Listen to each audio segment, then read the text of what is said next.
आइए बच्चों, आज हम पढ़ते हैं लेटेंट हीट। इसको हिंदी में गुप्त ऊष्मा कहते हैं। इसका डेफिनेशन देखते हैं।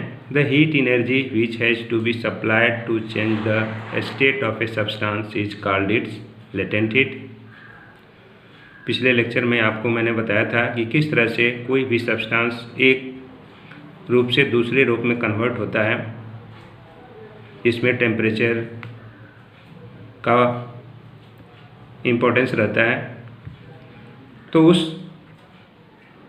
स्टेट ऑफ मैटर्स में जो चेंजेज होता है वह हीट एनर्जी के कारण होता है।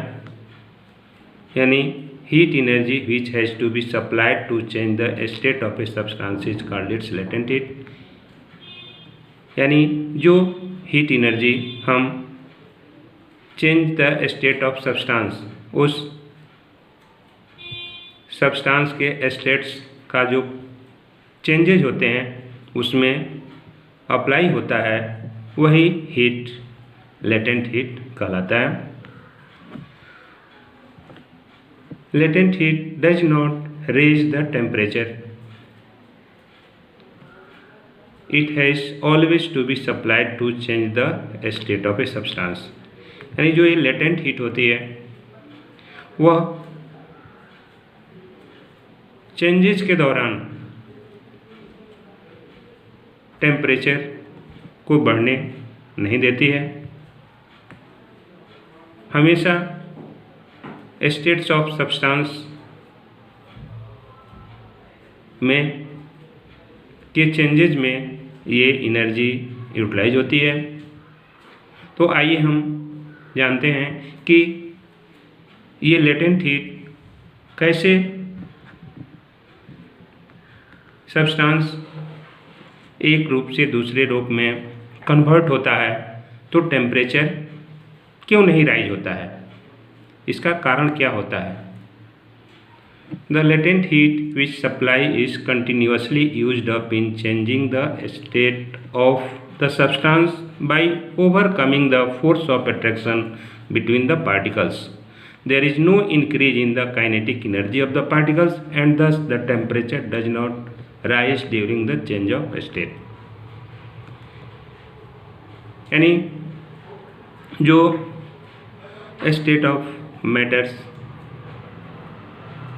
का चेंजेस होता है, परिवर्तन होता है एक रूप से दूसरे रूप में, तो ये लेटेंट हीट जो कंटिन्यूसली दी जाती है वह हीट उन पार्टिकल्स के बीच जो फोर्स ऑफ अट्रैक्शन होता है उसको तोड़ने में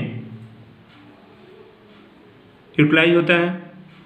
उसके काइनेटिक एनर्जी पार्टिकल्स के बीच जो होते हैं उसको बढ़ने नहीं देता है, जिसके कारण वह टेम्परेचर कांस्टेंट रहता है जब तक पूरा का पूरा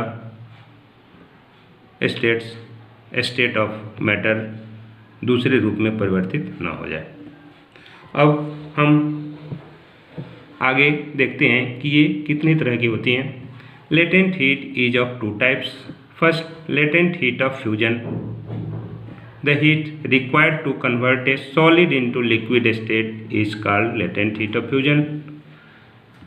यानी हीट जो सॉलिड को लिक्विड स्टेट में कन्वर्ट होने में ज़रूरत पड़ती है, वह heat latent heat of fusion कहलाती है। और जैसे आइस का वाटर में कन्वर्ट होना। दूसरा, latent heat of vaporisation. The heat required to convert a liquid into the vapour state is called latent heat of vaporisation. यानी लिक्विड को वेपर में कन्वर्ट होने में जितना हीट रिक्वायर्ड होता है वह heat latent heat of vaporisation कहलाता है। अब हम एक एक करके दोनों के बारे में पढ़ेंगे।